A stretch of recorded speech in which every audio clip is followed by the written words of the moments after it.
Chapter 35, Subject Fleet Leader Barilyn Onaya. Ship RSV Naril. Location unknown. Good hits, Intel head Celine reported. Target destroyed, Fleet Leader. Looks like the other teams have accomplished their objectives as well, sir, Hindle said. Celine is sending my orders and receiving updates while my second-in-command is coordinating with the other strike teams. Celine's has a heavier burden than Hindle does, but he is well within his element. Excellent, I replied. Now all that's left is cleanup. The swarm should be here to take over for us soon. In the meantime, have the non-U.S. forces pull back and start sniping stragglers. Remind them to check their fire. We don't need a diplomatic incident. Yes, Fleet Leader, Celine said, turning back to the task at hand. I smiled softly as I watched my crew tend to their tasks. The crew of the RSV Naril is one of the few crews that is a blend of each spacefaring species in our great republic. People with wildly different cultures, customs, perspectives, and even dietary requirements working together toward a common goal.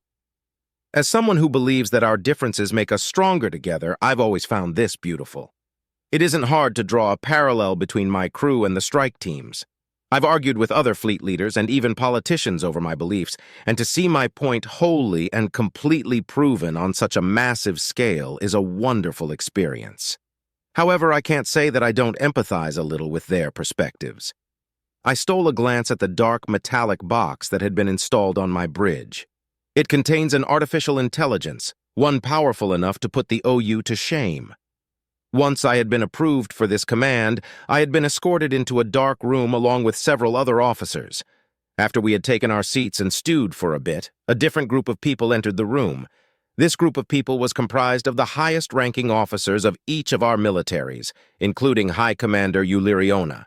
They proceeded to explain that Omega's presence aboard our ships was a requirement for this mission, and this mission is not voluntary. Regardless of our views on the sanctity of biological life, we would be working alongside this AI, and refusal to do so would result in court-martial. We were informed that what we were about to be told is classified, and failure to keep this information secret would result in lifelong imprisonment or even execution. Then they explained what this artificial intelligence is capable of, and the collective gasps nearly turned the room into a vacuum. During their war with the artificial intelligences that they created, the United Systems somehow thought it was a good idea to create an even more powerful AI to fight for them. They designed this AI with cyber warfare capabilities that made the other AI look like elderly people struggling to figure out the newest version of their terminal's operating system. Somehow this plan succeeded, and the U.S. survived the war, which is the most compelling case for divine intervention I've ever seen. However, Omega surprised them with its capability. Unbeknownst to its creators, it has the ability to replicate itself and literally be in multiple places at once. This, in combination with its cyber warfare capabilities, makes it very useful against the Omni-Union, but also very, very dangerous. Our leaders believe that its usefulness outweighs the potential danger, but I'm not sure I agree. The swarm has entered the system and is now engaging the Omni-Union, Celine said. Regroup and make ready to enter warp, I ordered. Hindle, give the mark once it comes in. Yes, Fleet Leader, they said in unison. One of the key components of this operation is coordination. We are coordinating our warps with other strike teams so that we enter the system simultaneously, which will prevent the mobile prime platforms from supporting each other and potentially destroying the Dreadnoughts. Even during the battles, the strike teams are coordinating with each other to keep the Omni-Union's ships at bay. We are using overwhelming firepower against the MPPS and small fleet tactics against the ships that would help them. We even have reserves waiting in case the enemy is reinforced or one of the Dreadnoughts is destroyed. This operation was extensively calculated and planned, which makes one wonder what part Omega could possibly play in all this. Mark, Hindle said. The RSV Naril entered warp less than half a second later. Within a few more seconds, we were in a new system and back in the thick of it. Dreadnoughts, fire at will, I ordered. Everyone already knew what to do and were going about doing it. I began watching the battle on the TAC map that the United Systems had installed months ago. Part of me was already used to this technology, but every now and then I couldn't help but marvel at how much better than its predecessor it is. Being able to know the near real-time location of every ship in a battle kind of feels like cheating. The OU ships had once again known we were coming, and had once again focused their fire on the United Systems ships. And just like the last time, this strategy was ineffective. As the Dreadnoughts and the mobile prime platform engaged each other, I checked our casualties. We lost 5 Republic vessels and one of the Detiln collective ships, but the U.S. ships hadn't even lost their shields. What would have happened to our civilization if we had encountered the United Systems in a more hostile fashion? I chuckled softly and shook my head. They would have destroyed or assimilated us with little to no contest. As I was trying to calculate how quickly we would have surrendered, a red marker began barreling toward one of the Dreadnoughts. I furrowed my brow as several dozen more began following its lead. Surely they're smart enough to realize that their weapons can't do anything against the Dreadnought's shield. They're stupid, but they're not. Salen, tell the Dreadnoughts to engage their PDLs and brace for impact, I shouted. Yes, sir! I squeezed the arm of my seat as I watched the red markers close in on the Dreadnought. The Dreadnought began to fire at them, and the markers started disappearing one by one. Too slowly, though. Green markers suddenly appeared as U.S. ships warped into the path of the suicide ships and started engaging them. But some of the red markers still slipped past. After a few more excruciating seconds, 2 of the red markers impacted the Dreadnought. I swore under my breath. The USS Tempest has lost shields, sir, Salen reported. The MPP has begun focusing fire on them. Have the other 2 form a shield formation with the Tempest, I said. What's the extent of the damage? Waiting on the full damage report, sir. I watched the Tempest and one other Dreadnought begin to move. The idea behind the shield formation is to put the Dreadnought with shields in between the Tempest and the hostile MPP, allowing it to avoid taking any further damage while its shield recharged. The Dreadnoughts are slow, though, and the MPP's max are too damn quick. They've got a hull breach and have taken damage to their primary cannon. Salen shook his head solemnly. They're out of the fight, sir. Blood-encrusted stool, I whispered. Hindle, report this to High Command and request guidance. I already knew what they were going to say. The Tempest can't warp out of the system until we can arrange an escort or eliminate the Omni-Union. We can't do either of those things until we destroy the MPP. In the meantime, the MPP is going to destroy the Tempest. They've lost power, Salen said. I quietly prepared myself to witness the destruction of the USS Tempest. Give the order to abandon, I said. Belay that! A raspy voice came over the intercom. The USS Tempest has some of the best armor ever made, more than enough to protect the crew from the Omni-Union ships. The escape pods are much less armored, and the OU will simply pick them off. Omega? I asked, then silently chided myself for asking such an obvious question. The MPP is going to destroy the Tempest. If the crew is aboard when that happens, they will all die. Negative. Check the TAC map.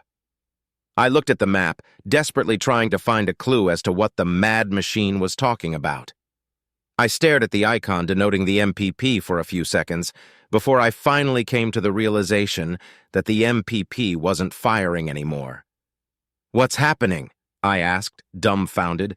I have disabled its weaponry and FTLD. Its current countermeasures will disable my control over these systems after approximately 45 seconds, but that's more than enough time to destroy it. The Tempest is safe from the mobile prime platform. Fine. Salen, tighten our forces around the Dreadnoughts. Yes, sir. I leaned back in my chair again. Omega seems to be as useful as it was built, but to think that it could disable an MPP's weapons and FTLD. A prime is a planet-sized artificial intelligence, but on the other wing, Omega was built specifically to kill AI. If it can do that to them, though, I caught myself and shut down that train of thought. Guess I have a negative bias to work on after all. I thought I could avoid ambivalence toward the United Systems AI despite my experiences in this lengthy war. But those experiences have obviously soured my opinion. Shame on me for not realizing it sooner. While it is true that Omega could be apocalyptically deadly if it chose to be, it has been living among the species of the United Systems for centuries now. Even though a good portion of its capabilities are classified, those that are in the know still trust it. If I approach that fact rationally, then it would be safe to assume that it hasn't shown many signs of maliciousness. Well, towards them, at least. USS Tip of the Tip is firing, Salen said. That's got to be a translation error. I rubbed my forehead softly. No, it isn't. Once we got the list, I asked some of the gaunts at the dock. Hindle chuckled.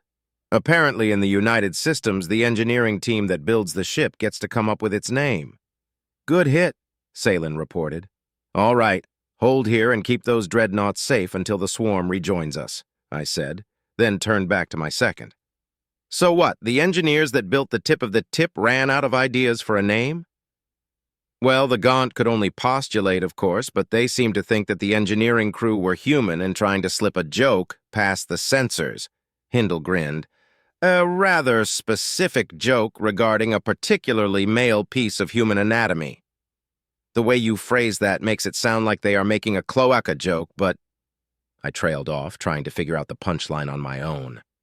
Negative, sir. Humans have a different type of genitals, and for the males it's more like a... Hindle paused for a moment, trying to keep her composure. Like a meat spear, sir. Oh, by the grace of the sun. I rubbed my forehead harder. Tip of the tip, yeah. I get it now. Disgusting. Oh, yeah, definitely disgusting, she said, masking a chuckle. Interestingly, the Gaunt I spoke to pointed out that a great many number of objects take on the same shape as the human male. The USSS Aliconworo reports that its primary cannon is malfunctioning, Saline interrupted. So now we've got 2 replacements inbound. Understood. Aliconworo, now that's a proper name for a ship. What does it mean? I asked. I'll check, sir, Hindle replied. I already looked. Can't find a meaning, Salin said. It is Alumari in origin, Omega interjected. It is a reference to an ancient origin myth in which a fertility goddess bred with anything that came along, including her own children, which resulted in the many different species of animal on the Alumari cradle world of Alunis. A thick sheet of shocked silence fell over the bridge until it was interrupted by a snort from Hindle. The censors were overwhelmed by the rapidity in which this fleet was constructed, the AI said with a sigh. There are currently 28 dreadnoughts with names that are puns regarding genitals or sexual conduct. The swarm has arrived, and the USS Aliconworo's replacement is inbound. Saline trailed off, staring at the terminal in front of him. What is it? I asked. He let out a heavy sigh. Its name is the USSS Gaping Maw. Hindle began laughing so hard that she fell out of her seat.